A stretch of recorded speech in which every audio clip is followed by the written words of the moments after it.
안녕하세요. 시댁 식구 챙기느라 제 가족은 나 몰라라 했던 남편 놈을 반품하고 눈에 넣어도 아프지 않은 예쁜 딸과 행복한 삶을 살고 있는 여자입니다.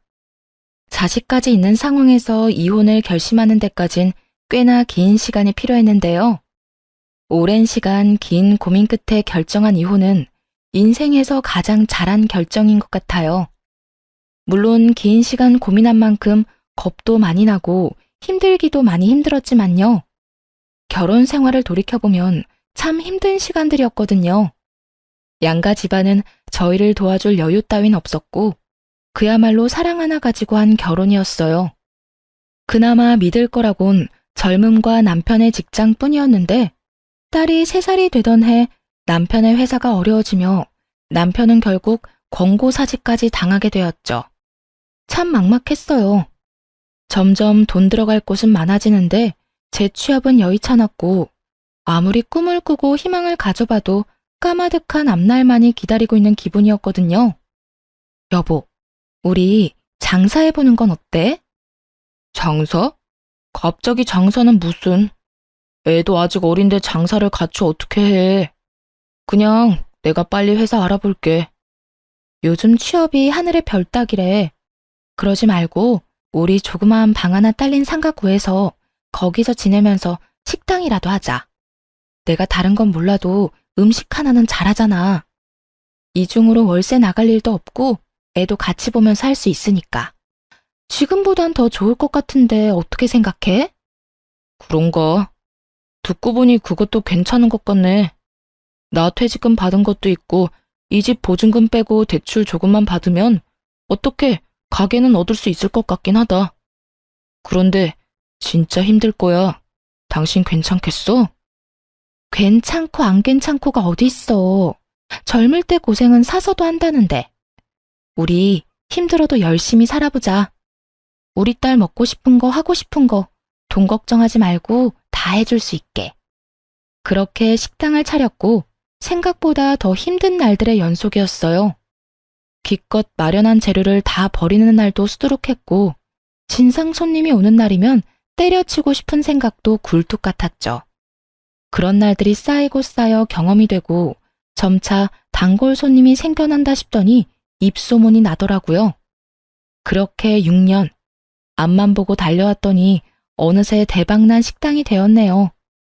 고생스러운 세월을 보낸 보상을 받듯 더는 먹고 사는 건 문제가 되지 않았죠. 딸이 하고 싶다는 건 걱정 없이 해줄 수 있는 형편이 된 거예요. 그런데 형편이 나아지니 다른 곳에서 문제가 생기더라고요. 그건 바로 시댁과 남편이었어요. 정말 힘들어서 돈 10만 원이 아쉬웠던 시절엔 저희에게 1,000원짜리 한 장 줄 수 없다며 딱 자르던 시댁이었는데 어느 순간부터 돈을 야금야금 빼가고 있더라고요. 남편을 통해 말입니다.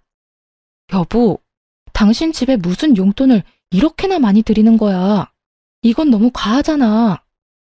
과하기는 나 장남이야. 이때까진 형편이 안 돼서 못 드렸지만 이제 우리도 먹고 살만 하잖아.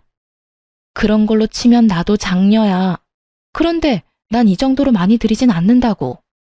이때껏 못한 건 죄송하지만 용돈은 형편껏 해드려야 할 거 아니야. 우리가 이 돈 없으면 굶어 죽는 것도 아닌데 좀 적당해라. 남들 다 부모 호강시켜줄 때 나 몰라라 했던 게 한이 돼서 그래. 그러니까 당신이 조금만 이해해줘. 남편의 심정이 이해되지 않는 건 아니었어요. 장남이기도 했고 여유가 생겨 가족을 돕고 싶은 마음을 이해 못하는 것도 아니었고요. 그런데 시댁에 주는 용돈 금액이 점점 더 커지고 남편의 남동생, 즉 시동생이 장가를 갈 때 집을 사주는 모습을 보곤 이건 아니란 생각이 들더라고요. 언제까지 장사가 잘 되리라는 보장도 없는데 미래는 생각지도 않고 버는 족족 써버리니까요. 미래가 불안한 것도 있었지만 일할 맛도 나지 않더라고요. 시댁 식구 배를 불려주려고 일하는 건가 싶은 생각이 들었죠.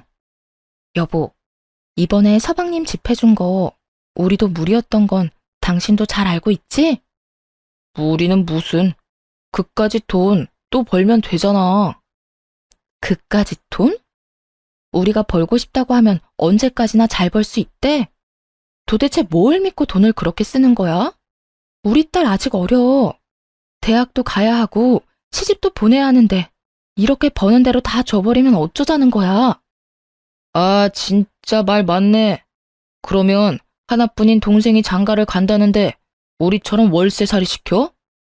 우리도 이만큼 고생했으니 너도 그 정도 고생은 해라. 이러란 말이야? 아, 말을 말자 말을 말아. 여기까지만 해. 더는 도움 주지 말란 말이야. 지금까지 한 것만 해도 장남으로서 차고 넘치게 했다고. 나 진짜 앞으론 가만 안 있을 거야. 정말 진짜 진심이야. 알겠어? 그래, 알겠어. 아, 알겠다고. 잔소리 좀 그만해. 이젠 결혼할 동생도 더 없다고. 남편은 짜증 가득한 약속을 했고 한동안은 조용했어요. 그러는 와중에 제 여동생이 결혼을 하게 되었고 결혼 선물로 좋은 침대를 사주고 싶더라고요. 어릴 때부터 동생이 좋은 침대를 가지고 싶다고 했었거든요. 그래서 침대를 알아보기 시작했는데 남편이 어떻게 알았는지 화를 내더라고요. 당신 처제 결혼 선물로 침대 사주려고 그래? 왜? 왜? 몰라서 물어? 침대가 얼마나 비싼데 그런 걸 결혼 선물로 한다는 거야? 당신 정신이 있어 없어? 기가 막히더라고요. 본인은 지 동생 결혼 선물로 집 사는 데 쓰라며 거금을 보태준 건 기억에서 아예 지워버린 듯 했죠. 그러고선 뻔뻔스럽게도 고작 침대로 화를 내더군요. 거기에다 그간 남편이 시댁에 쓴 돈이 얼만데 왜 저딴 핀잔을 들어야 하는지도 이해가 되지 않았고요. 당신은 당신 집에 간이고 쓸개도 다 빼주고 다니면서 난 내 동생 결혼 선물로 침대 하나 못 해줘?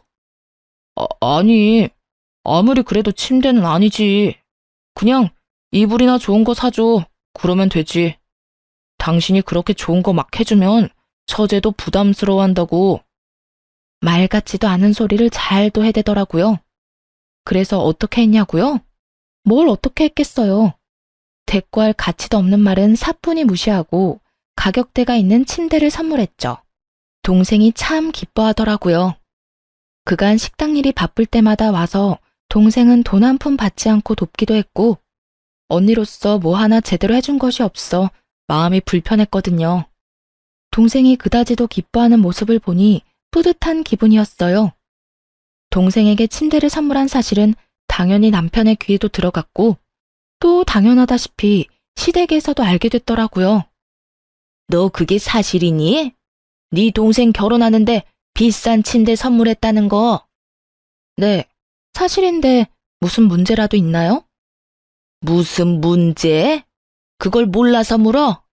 침대 비싼 거는 한두 푼도 아닐 텐데 그렇게 굳이 왜 침대를 선물해? 그냥 좋은 이불 세트면 되지. 그렇게 헤프게 낭비하면 돈을 어떻게 모으니? 동생에게 침대를 사준 것으로 둘이 얼마나 긴 토론을 해댔는지 남편의 말과 토씨 하나 틀리지 않고 읊어대는 시모의 말을 듣는데 이대로는 안 되겠다 싶더라고요. 이때껏 돈은 돈대로 쓰면서도 생색 한 번 내지 않았더니 그래서 이토록 당당한가 하는 생각이 들기도 했고요. 어머님, 저 이번에 동생한테 돈 쓴 거 처음이에요.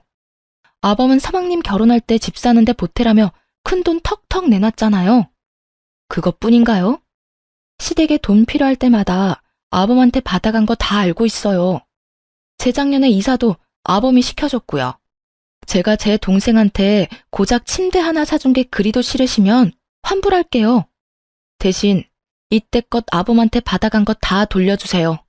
그러면 저도 침대 환불하고 동생한테는 이불로 다시 사줄 테니까요. 이렇게까지 강하게 나올 거라 생각하지 못했는지 시모는 조금 당황한 듯 했지만 물러서진 않더라고요. 뭐야? 너 지금 나 협박하니?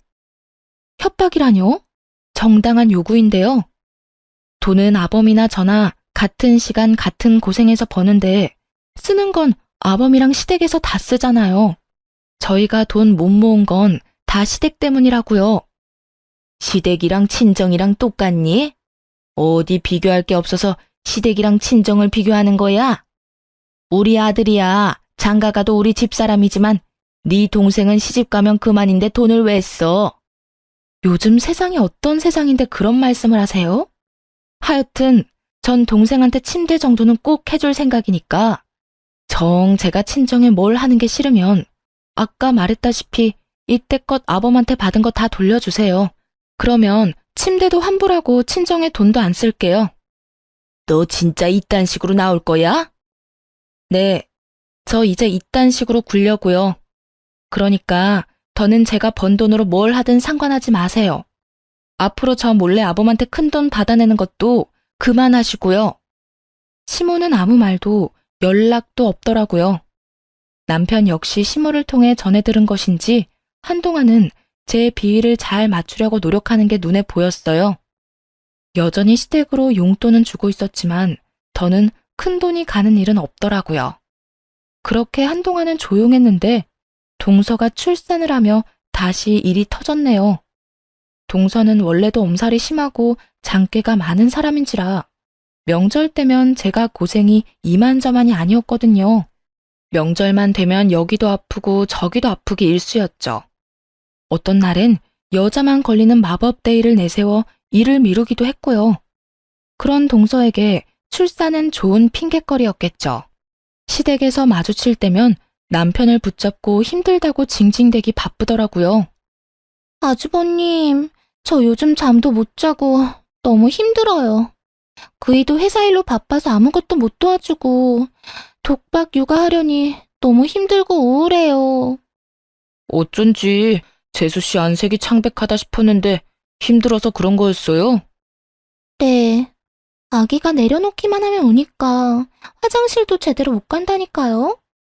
도우미분이라도 계시면 좀 살만할 것 같은데 그이 월급으론 도우미까지 부르긴 부담스럽고 그렇다고 혼자 다 하려니 너무 힘들고 지치네요. 그러면 제가 도우미 불러드릴게요. 그까짓 돈 얼마나 한다고. 도와주실 분 불러드릴 테니 걱정하지 마세요. 어머, 정말이요? 아주버님, 너무 감사해요. 역시 우리 아주버님밖에 없다니까. 말릴 틈도 없이 벌어진 상황에 참 기가 막히더라고요. 그렇다고 서방님이 능력이 안 돼서 도우미를 못 부르는 형편도 아니었죠. 심지어 육아휴직을 내고 아기를 같이 돌보고 있다는 걸 아는데도 거짓말을 살살 해대더라고요.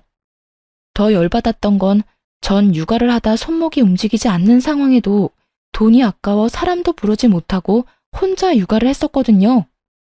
그걸 떠올리자 더욱 화가 치솟았죠. 오죽하면 호탕하게 웃고 있는 남편의 얼굴에 손에 잡히는 대로 던져버리고 싶은 심정이었으니까요. 그렇게 저만 빼고 화기애애한 시댁 모임이 끝나고 집으로 돌아오자마자 남편과 크게 다퉜어요.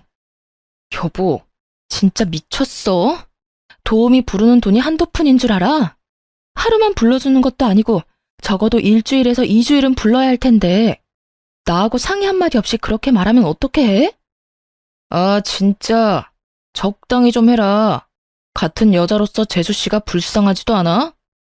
그러는 나는 당신은 내가 불쌍하지도 않아?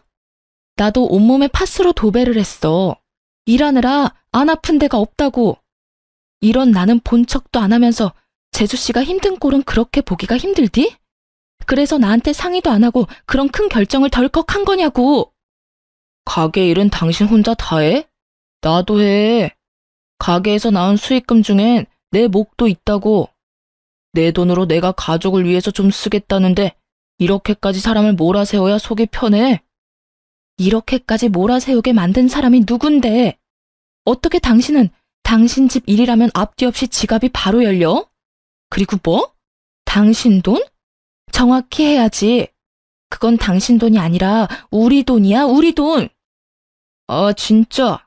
그러면 이러지 말고 우리 수익 분배를 확실하게 하자. 정확히 반반 나눠서 어디에 얼마를 쓰든지 간에 서로 간섭하지 말자고. 좋아, 그렇게 해.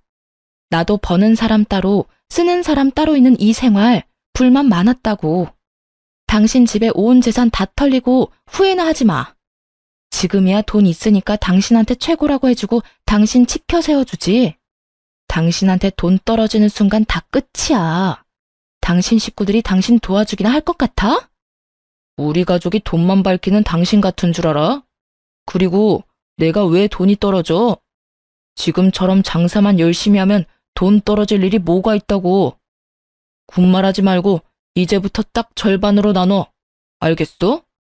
정말 목 끝까지 차오르던 말이었는데 남편이 먼저 해주는 것도 모자라 저리도 강하게 요구하니 고맙기까지 하더라고요. 다음 날부터 돈 관리를 따로 하기 시작했고 살림에 드는 돈도 정확히 반반씩 내서 생활비로 쓰기로 했죠. 이미 시댁에는 이런 일이 다 소문이 났는지 미운 털이 단단히 박힌 상태라 온갖 트집을 잡으며 저를 귀찮게 했지만 괜찮았어요. 돈으로 엮이지 않으니 확실히 스트레스가 줄었거든요. 트집 잡는 거야 반박하거나 말로 돌려주면 되니 그렇게까지 힘들지 않았고요. 하나마나한 공격인 거죠. 그렇게 각자 생활하며 나름 평온한 나날을 보냈어요. 눈에 넣어도 아프지 않은 딸이 무럭무럭 자라는 게 인생의 낙이었죠. 그런데 어느 날 밤 딸이 이상하더라고요. 왜인지 기운이 없어 보인다 싶더니 금세 온몸에 열이 오르기 시작했어요.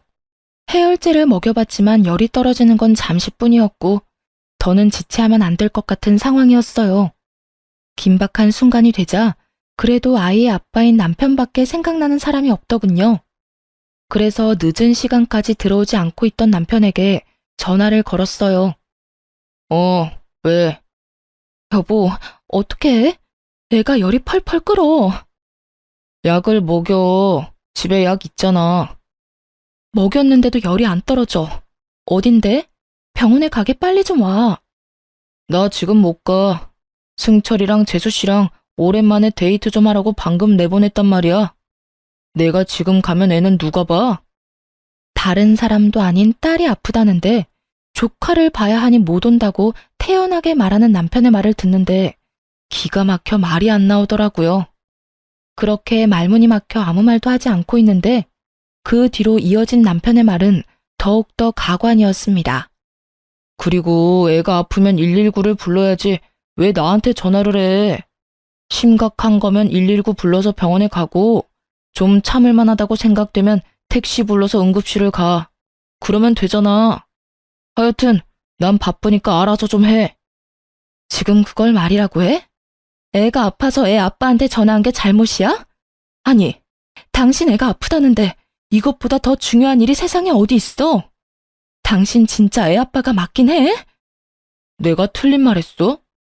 애가 아프면 병원에 가야지. 애 아빠가 간다고 애가 괜찮아져? 별것도 아닌 걸로 사람 귀찮게 좀 하지 마. 별것도 아닌 거? 당신 진짜 그렇게 생각하는 거야?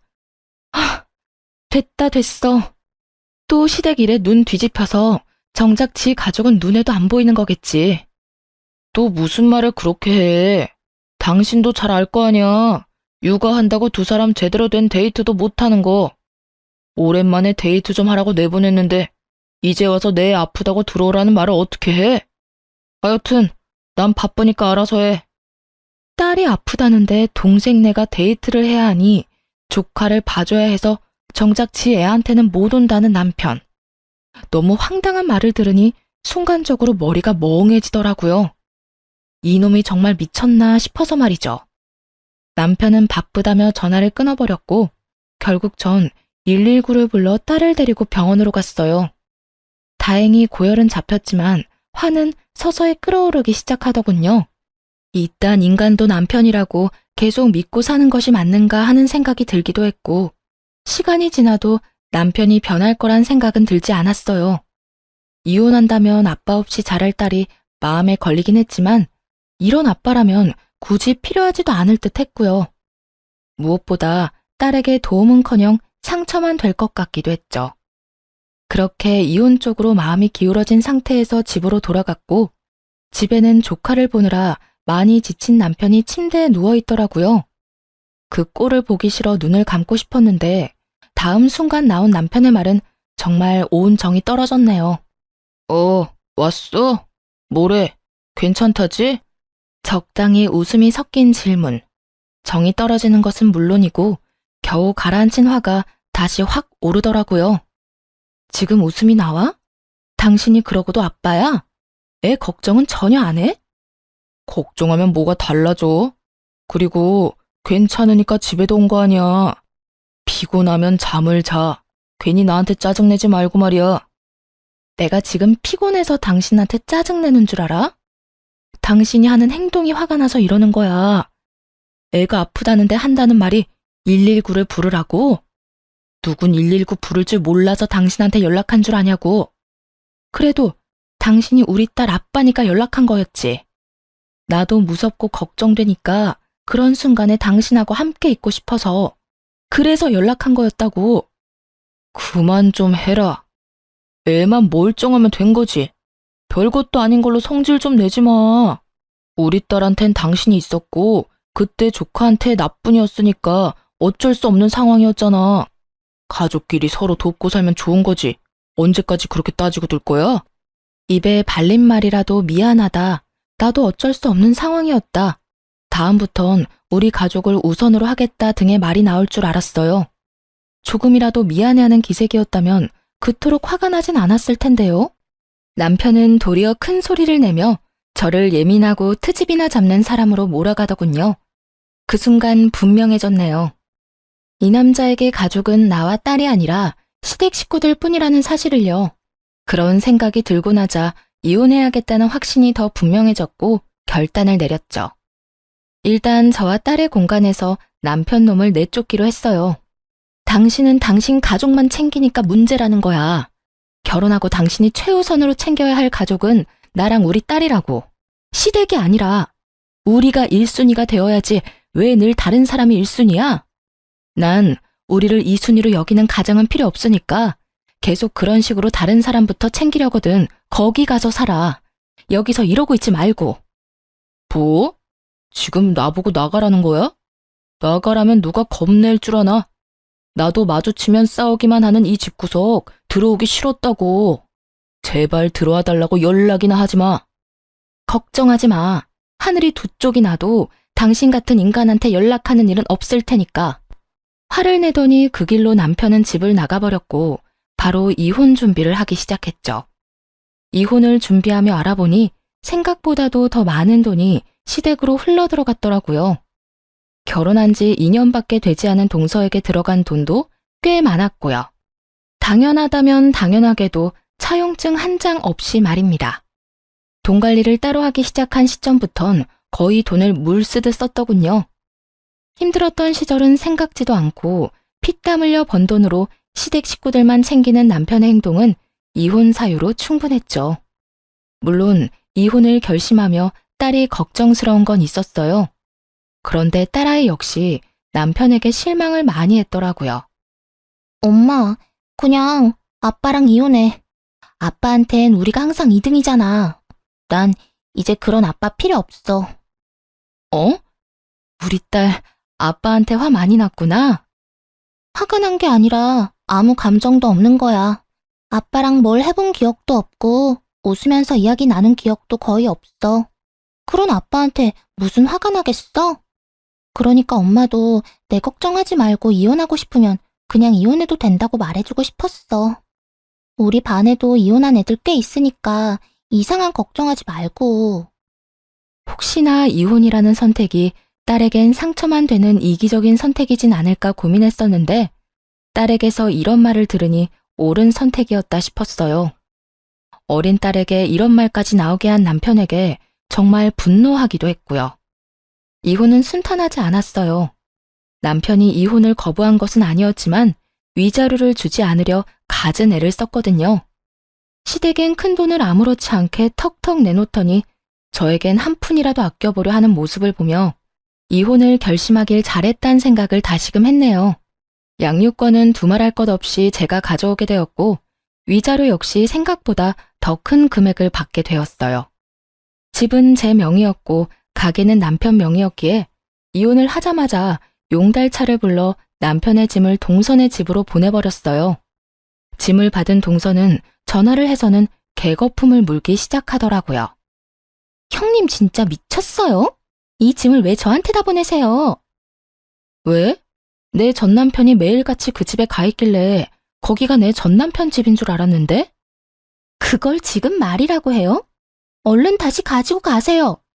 그렇지 않아도 하루가 멀다고 찾아와서 귀찮아 죽겠는데 짐까지 우리 집에 있는 거 알면 여기서 살다시피 할 거 아니에요. 그까지 돈 좀 줬다고 빈대라도 붙을 생각이야 뭐야? 하여튼 눈치가 없어도 너무 없다니까. 가라고 눈치를 줘도 알아먹지를 못해요. 전 그런 눈치 없는 아주버님 데리고 살 생각 전혀 없으니까 얼른 짐 다시 가지고 가세요. 난 이미 동서한테 다 보냈고 내 손은 다 떠나갔으니까 정 싫으면 동서가 어머님 댁으로 보내든 다 태워버려버리든 알아서 해. 나한테 이런 연락하지 말고. 이제 우리 엄연히 남남인 거 몰라? 눈치 없는 동선의 아주버님, 이제 나하고 아무 사이도 아니고 동서 가족이니까 알아서 잘 챙겨 살아. 늘 그랬던 것처럼 말이야. 언제는 전남편이 최고라며 치켜세우기 바쁘더니 빼먹을 것이 없어지자 동서는 전남편을 짐짝 취급을 해대더라고요. 형님, 글쎄 전 아주버님을 제 식구라고 생각해 본 적이 없다니까요. 식구도 아닌데 무슨 돈은 그렇게나 많이 받았대? 차용증 한 장 없이 말이야. 그거야. 난 그저 힘들다고 했을 뿐인데 아주버님이 나서서 돈을 준 것뿐이라고요. 주는 돈을 안 받는 사람이 어디 있어요? 그리고 다 갚을 거예요. 가족끼리 차용증은 무슨? 데리고 살라고 할 땐 식구가 아니라고 하더니 돈 이야기엔 가족? 동서는 참 말이 앞뒤가 안 맞네. 자기 마음대로 이랬다 저랬다 편하게도 산다. 하여튼 형님한테 빌린 돈 아니니까 신경 쓰지 마세요. 짐은 빨리 다시 가지고 가시고요. 동서는 화를 내며 온갖 험한 말과 함께 전남편에 대한 욕을 쏟아냈고 그 모든 내용을 녹음해 전남편에게 보내버렸어요. 돈은 돈대로 쓰고 무슨 일이 있다면 만사를 제쳐놓고 도와줬던 인간들이 전남편을 어떻게 생각하고 있는지 알려주기 위함이었죠. 보낸 녹음 파일을 다 들은 남편은 전화를 해 화를 내기 시작하더군요. 당신 이게 뭐야? 이딴 거 보내면 내가 후회라도 할 줄 알아? 당신 같은 인간은 후회라는 감정도 사치라는 거 나도 잘 알아. 난 그저 당신이 지금 어떤 처지인지 똑바로 알고나 있으라고 보낸 거야. 당신이 그렇게 믿어 의심치 않던 당신 재수씨도 당신이라면 지긋지긋하다고 하니 당신 엄마 집에나 가야겠네. 하여튼 오갈 데 없다고 우리 집엔 오지 말고. 이젠 우리 집에 당신 짐도 없으니까 말이야. 내가 말했지. 오라고 해도 안 간다고. 이혼까지 한 마당에 내가 미쳤다고 그 집에 가냐? 당신 잊었나 본데 가게는 내 거야. 가게가 있는데 그깟 집 언제든 벌어서 사면 된다고. 그때 가서 후회나 하지 마. 당신이야말로 이 가게 아니면 어디 가서 돈이나 벌어 먹고 살 수 있을 거나 같아? 나니까 당신 데리고 살아준 거야. 이거 왜 이래? 어디 두고 보자. 그래, 누가 더 잘 먹고 잘 사나. 그래, 두고 보자고. 전 남편은 제가 이혼을 후회할 것이라 호언장담하더군요. 길고 짧은 건 대봐야 안다지만 이건 굳이 대보지 않아도 뻔히 알 수 있는 것이었죠. 그렇게 마지막까지도 전 남편과는 얼굴을 붉히며 끝을 봤고 저와 딸은 빠르게 안정을 찾아갔어요. 워낙 가정에 무관심했던 아빠라 없어도 표시도 나지 않더라고요. 전 남편의 빈자리가 아쉽기는커녕 이혼 따위 한 적도 없다는 듯 평화로운 나날들을 보내고 있었죠. 그렇게 3개월쯤 지났을 때일까요? 전 남편의 가게에 파리만 날린다는 소문이 나돌더라고요.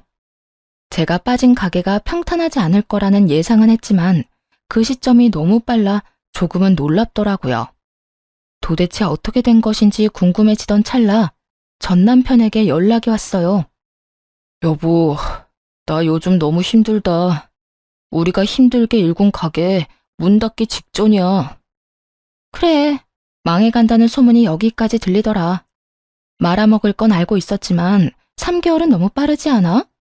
어떻게 6년 동안 일군 가게를 3개월 만에 말아먹을 수가 있어?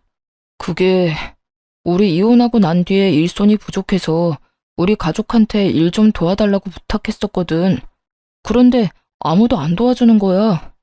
엄마는 온몸이 아프다고 그러더니 쇼핑이나 다니고 동생이랑 재수씨는 아기 핑계대고 여행 다니더라. 돈 받아갈 땐 간이고 쓸개고 다 빼줄 것처럼 굴더니 정작 내가 필요할 땐 아무도 안 도와주는 거 있지? 내 연락도 차단해버리고 말이야. 결국엔 직원을 구했는데 그 직원이 식자재 관리를 잘못하는 바람에 손님들 장염 걸리고 식품위생청 신고 들어오고 난리도 아니었어. 들어보니 망해가는 식당의 지름길을 밟고 있더라고요. 잘못된 식자재 관리에 단골 손님들의 장염, 칭찬이 가득했던 가게 리뷰엔 각종 악플만 가득하다고 하더라고요. 음식 맛이 변했다는 것부터 해서 더럽다, 직원들이 불친절하다, 다신 가지 않겠다 등 영업 정지는 물론이고요. 하소연하며 울먹이는 전 남편의 말을 듣고 있는데 더 말을 섞고 싶지도 않았네요. 식자재 관리는 직접 해라. 사장이 친절해야 직원도 친절하다. 쓰레기통에서는 개도 밥 먹기가 싫다 등등. 입이 마르고 닳도록 말했었는데 단 하나도 새겨듣지 않아 일어난 일들이더군요. 거기에다 전 시댁 인간들까지 한몫했고 말이죠. 왜 아무 말도 없어? 나랑 이제 말도 하기 싫어? 당신 같으면 당신이랑 말 섞고 싶겠어? 그러게, 내가 뭐라고 그랬어? 당신한테 식구는 우리라고 했었지? 돈은 돈대로 뜯기고 가게는 가게대로 말아먹고 다 망해가는 거 자랑질이라도 하려고 연락했니? 왜 연락한 거야? 아니, 넌 그냥 일이 이렇게 되고 나니까 당신 생각나서 연락했어. 당신 말이 다 옳았다 싶기도 해서 말이야. 미안해. 그땐 내가 어리석었어. 이제 와서 사과하면 내가 받아줄 거라 생각해? 정신 차려. 이혼 도장 잉크 마른 지 오래고 난 당신 사과 같은 거 이제 필요 없어. 정 나한테 속죄하고 싶으면 다신 연락을 하지 마. 난 그거면 충분하니까. 그렇게 다신 연락도 하지 말라는 말과 함께 전화를 끊어버렸어요. 그 후 결국 가게 문을 닫았다는 소식이 들려오더라고요. 전 시댁 인간들에게 돈을 다 뜯겨버린 전 남편은 직원들 줄 월급도 없어 권리금도 없이 가게를 내놓았다는 이야기도 들을 수 있었고요. 관리만 잘해서 넘겼으면 권리금이 꽤 됐을 텐데 말이에요. 제 젊은 시절을 갈아 넣은 걸 생각하면 서글프긴 했지만 다 자업자득이다 싶으며 속이 다 시원하더군요. 그렇게 다신 소식을 들을 일도 만날 일도 없을 거라 생각했는데 전 남편이 글쎄 딸을 찾아왔더라고요. 전 시댁엔 아무리 도움을 구해봐도 연락조차 되지 않고 그렇다고 저를 찾아오자니 얻는 거 없이 욕만 먹을 것 같았나 보죠. 전 남편이 나름대로 잔머리를 쓴 것이었죠. 딸에게 아빠가 학교 앞으로 찾아왔다는 이야기를 듣고 불이 나게 달려갔더니 거짓골을 한 전 남편이 딸아이를 붙잡고 있더라고요. 우리 딸, 아빠 안 보고 싶었어? 어떻게 아빠한테 연락 한 통이 없어? 아빠 조금 서운하더라. 전 남편의 물음에도 딸은 눈도 마주치지 않은 채 아무 말도 하지 않고 있더라고요. 그 모습을 보는데 정말이지 딸만 아니었다면 욕이라도 시원하게 해주고 싶은 심정이었어요. 당신, 여기가 어디라고 와? 당신 왔어? 나야 우리 딸 보고 싶어서 왔지. 내가 못 올 때 온 것도 아니고 뭘 그렇게까지 화를 내. 남들이 보면 오해하겠다. 화를 안 내게 생겼어? 이때까지 연락 한 통 없다가 갑자기 찾아와서 보고 싶었다고 하면 우리가 받아줘야 해? 당신은 예나 지금이나 왜 이렇게 뻔뻔해? 당신 지금 오해하고 있는가 본데 나 그냥 막 찾아온 거 아니야. 나도 참다가 우리 딸이 너무 보고 싶어서 고민하다가 찾아온 거라고. 아빠가 딸 보고 싶은 건 당연한 거 아니야? 그 당연히 보고 싶은 마음이 너무 늦었다고 생각 안 해? 우리 이혼한 지 1년이야. 1년 동안 단 한 번도 보고 싶단 연락도 없었으면서 이제 와서 찾아온 이유가 뭐야? 이유는 무슨, 정말 보고 싶어서 왔다니까. 온 김에 우리 딸이랑 맛있는 것도 먹고 집에서 시간도 같이 보내고 하면 좋잖아. 전 남편은 능청스럽게도 상황을 모면하려 애쓰더라고요. 그런 전 남편의 모습에 기가 막혀 말문이 막혀 있는데 딸이 제 손을 잡더니 전 남편을 향해 이렇게 말하더라고요. 아빠, 이제 나 찾아오지 마. 난 아빠 안 보고 싶어. 딸의 말을 들은 전 남편은 적잖게 당황했는지 눈을 동그랗게 뜨고 딸에게 되묻더라고요. 그리곤 화가 많이 난 딸이 투정이나 부린다고 생각한 듯 장난스럽게 딸의 화를 풀어주려 애쓰더군요. 뭐라고? 아, 우리 딸 아빠한테 화 많이 났구나. 아빠가 미안해. 이렇게 아빠 사과할 테니까 화 좀 풀어라. 응? 나 아빠한테 화 안 났어. 그냥 아빠가 보고 싶지 않을 뿐이야. 내가 아플 때도 엄마가 힘들 때도 우리보다는 다른 사람 돕는다고 바빴어. 난 아빠 필요 없어진 지 오래됐어. 그러니까 원래 하던 대로 우리한테 찾아오지 말고 혼자 살아. 딸, 그땐 아빠가 어리석었어. 아빠가 진짜 반성 많이 했다고. 그러니까 우리 딸 화 좀 풀어주면 안 될까?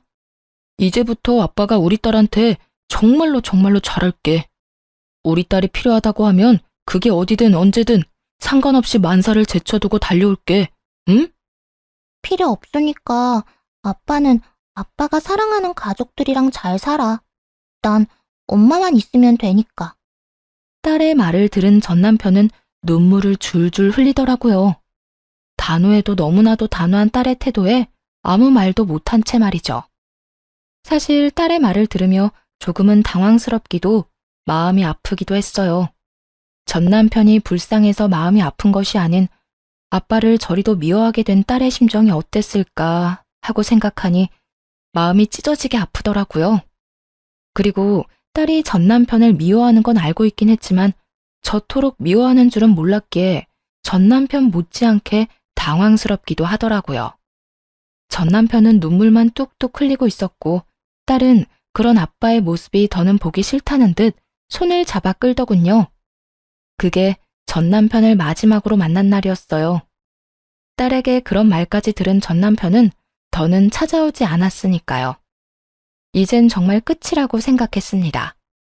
그런데 끝날 때까지 끝난 것이 아니더라고요. 당시 동네 마트에서 계약직으로 일하고 있었는데 그곳으로 글쎄 동서가 찾아왔더라고요.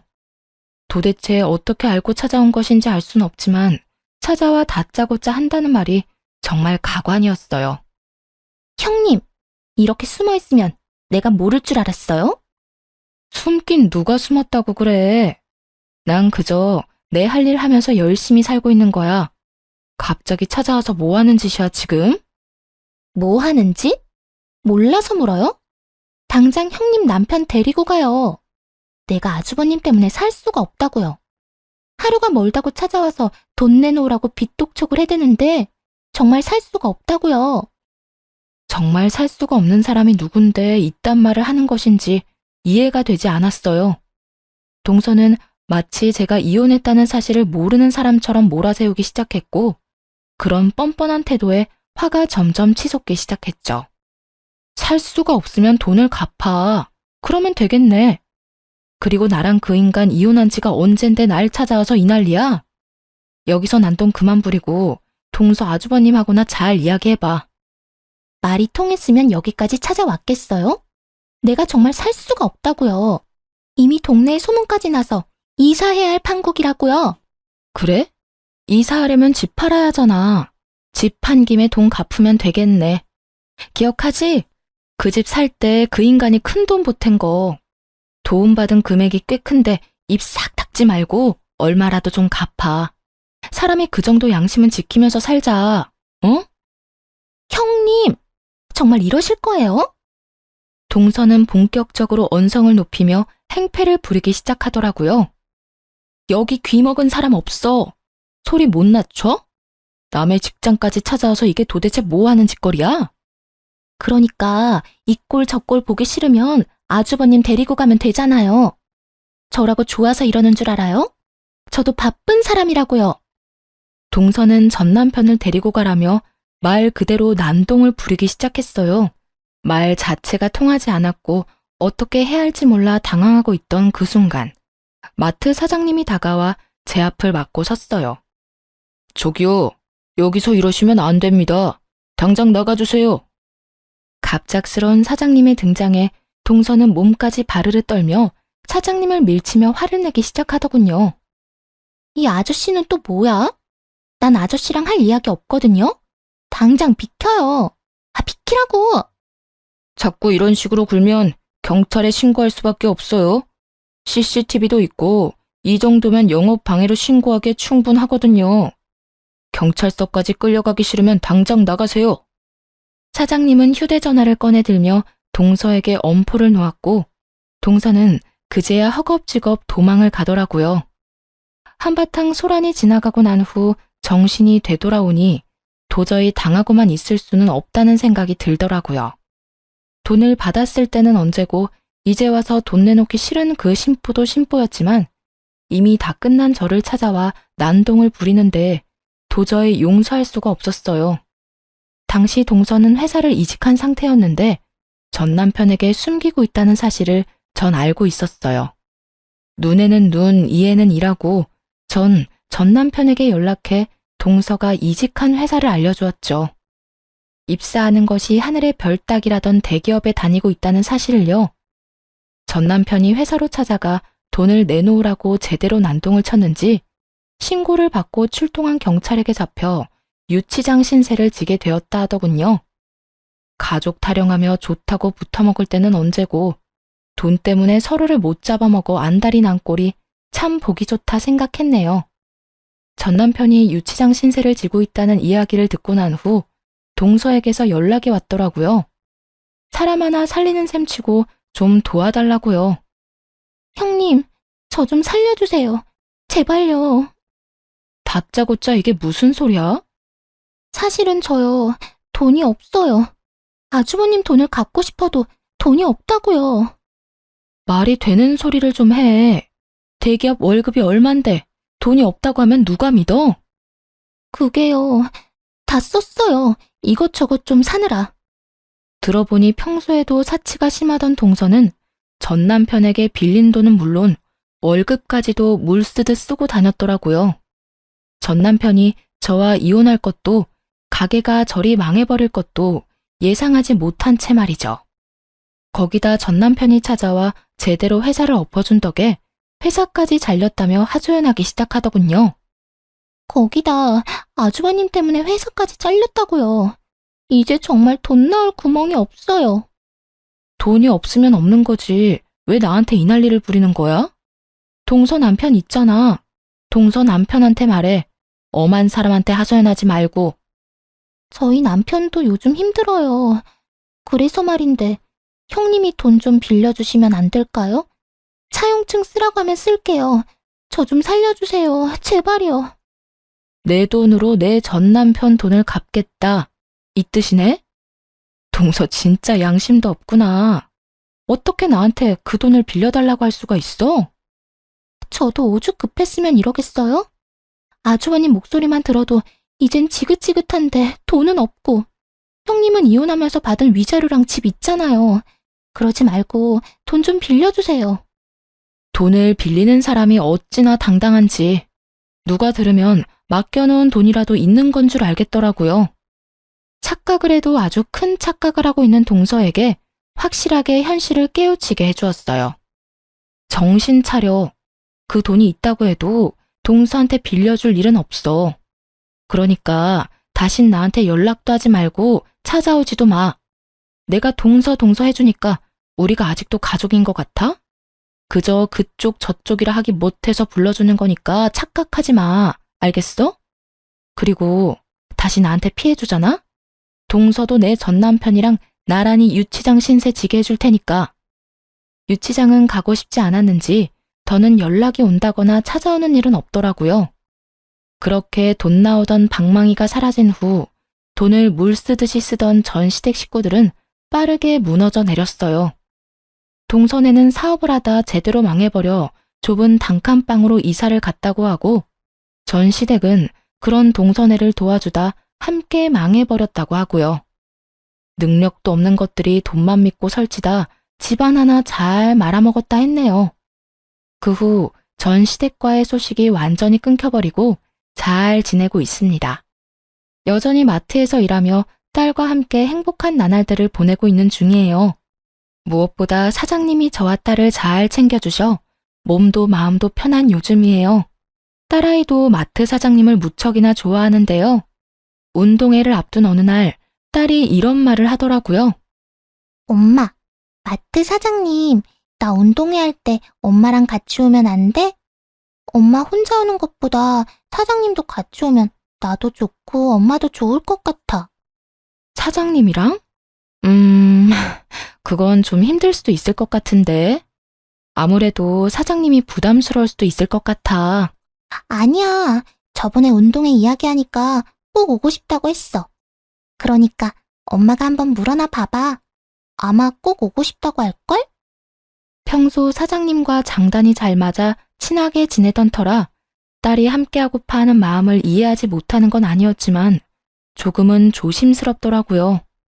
그래도 딸이 너무 기대를 하고 있던 터라 조심스럽게 사장님께 물어보았고 사장님은 흔쾌히 함께 하겠노라 말해주었어요. 정말 저도 가도 되나요? 그렇지 않아도 꼭 가보고 싶었는데 초대해 주셔서 감사해요. 요즘도 도시락도 싸고 하나요? 그날 김밥은 제가 쌀 테니 그냥 몸만 오세요. 아셨죠? 결국 사장님과 함께 딸의 운동회에 참석하게 되었고 참 즐겁더라고요. 막상 전 남편과는 딸의 학교 행사에 참석해 본 적이 없는데 사장님과 함께 딸과 좋은 시간을 보내고 있으니 가족이 된 기분마저 들었어요. 그렇게 웃고 떠들며 즐거운 시간을 보내던 중 사장님이 이런 말을 하더라고요. 평생 일만 하느라 혼자 늙어 죽을 거라 생각했는데 덕분에 이런 것도 와보고 호강하네요. 아니에요. 사장님 덕분에 저희가 더 즐거운걸요. 우리 딸 저렇게 즐거워하는 거 정말 오랜만이에요. 감사해요. 곤란한 부탁일 수도 있는데 흔쾌히 와주셔서요. 저 진짜 오고 싶었다니까요. 막상 와보니까 오길 정말 잘했다 싶어요. 가족이란 이런 거구나 싶기도 하고 이대로 한 가족이면 정말 좋겠다 싶기도 하고요. 어때요? 이렇게 가족이 되면 정말 행복할 것 같지 않아요? 나만 그래요? 네? 행복할 것 같네요. 순간 너무 당황하여 대충 대답하긴 했지만 되뇌면 되낼수록 혼란스럽더라고요. 이건 고백인가 해서요. 아무래도 저는 이혼녀에다 딸이 있는 입장이라 항상 모든 것이 조심스러워 사장님의 말에 어떻게 대해야 할지 고민스러운 요즘입니다. 여러분의 생각은 어떠신가요? 이건 고백일까요? 그저 분위기에 취해 던져본 말일까요? 긴 사연 함께 해주셔서 감사합니다.